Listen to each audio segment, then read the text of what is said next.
ఇది ఒక రకం కాదు సార్. ఇలా పైకి వస్తుంది కారం చెట్లు ఉంటారు సార్. బాగుంటుంది కానీ పిక్కలు ఎక్కువ ఉంటుంది. అనిపించట్లేదు సార్. ఇలా నమ్మకం దేవుడు అన్నాడు, దేవుడే బోలగమ్మ తల్లి తల్లి.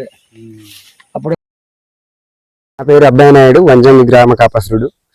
ఈ యొక్క బోలమ్మ యొక్క పర్వతం అంటే బోలమ్మ పర్వతం మాకు ఆ పూర్వం నుంచి మా పెద్దలు బోలమ్మ పర్వతంలో పూజలు చేసేవాళ్ళు. తర్వాత బోలమ్మ పర్వతం మీద శిఖరం పైన అక్కడ ఈ బ్రిటిష్ వాళ్ళు ఇది చాలా ఎత్తైన పర్వతం అని దానికి చుట్టూ కోట కట్టి దానికి జెండా వేసారు. అప్పుడు అదే జెండా ప్రాంతంలోని ఇప్పుడు మన టూరిస్ట్ ఏరియాగా అక్కడ అప్పుడు ఈ శీతాకాలంలో అధికంగా పొగమంచు ఉండి ఈదురుగాలు వీస్తూ ఉంటది. అక్కడ నుంచి కిందన మా గ్రామాలు ఈ పొగమంచు బాగా నిండిపోయి మేఘాలు ఆవృతమై ఉండి అది ఒక పాల సముద్రం వల్లే కనిపిస్తూ ఉంటది.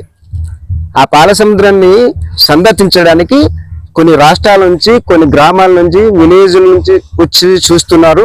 ఇంచుమించు మన దేశం నుంచి అన్ని ప్రాంతాల నుంచి వస్తున్నారండి. దాన్ని చూసి ఆనందిస్తూ వెళ్తున్నారు. దాన్ని ఇప్పుడు మేము దానివల్ల మాకు ఈ యొక్క వంజంగి, కొత్త వలస, కొత్తూరు, ఈ బొర్మామిడి, కొత్తూరు అందరూ దానివల్ల లబ్ధి పొందుతున్నాము. దానివల్ల చాలా వినియోగం ఉంది. కాకపోతే ఒకే ఒక విషయం ఏంటంటే మనం కాలుష్యం చిన్నప్పుడు ఎక్కువ అవుతుంది. ఏంటంటే శీర్షము ప్లస్ ఈ మనకు మైక్ సంచులు, దానివల్ల ఇబ్బంది ఉంది. ఓకే, ఇప్పుడు మీరు ఏది చెప్తున్నారో అక్కడ జెండా పర్వతం పూర్వం బ్రిటిష్ వాళ్ళు పెట్టిన జెండా పర్వతం అంటున్నారు. అది ఎత్తైన పర్వతం కాబట్టి అక్కడే మీరు ఇప్పుడు ఎక్కడైతే చెప్తున్నారు ఈ అమ్మవారిని చూపిస్తున్నారు కదా, ఈ అమ్మవారు అక్కడ ఉండేవారు. ఫస్ట్ ఎత్తైన పర్వతములు బ్రిటిష్ వాళ్ళు జెండా వేసిన కిందన ఒక ఇంచుమించు ఒక 150 అడుగుల కిందన చిన్న లోయ ఉంది. ఆ లోయలో మామిడి చెట్టు, జీలుగు చెట్లు, ఆ యందు ఒక గుహ ఉంటుంది. ఆ గుహలోని ఈ ఒక బోలెగమ్మ ఊట ఉంది. అక్కడ ఈ బోలెగమ్మ నివాసంలో ఉంటుంది. దాన్ని మా పెద్దలు నమ్ముకొని అక్కడ పూజలు చేస్తూ ఉంటారు.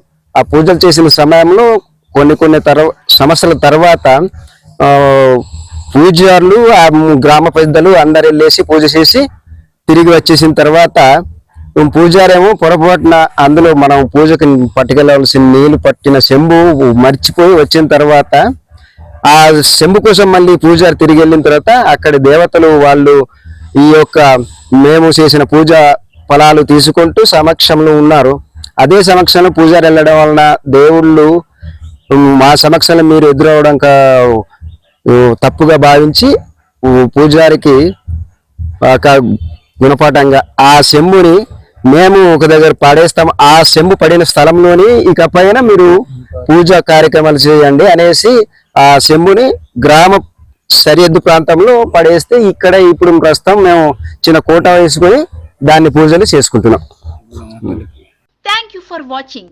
ఎప్పటికప్పుడు తాజా సమాచారం కోసం లైక్ చేయండి, షేర్ చేయండి, సబ్స్క్రైబ్ చేయడం మాత్రం మర్చిపోకండి.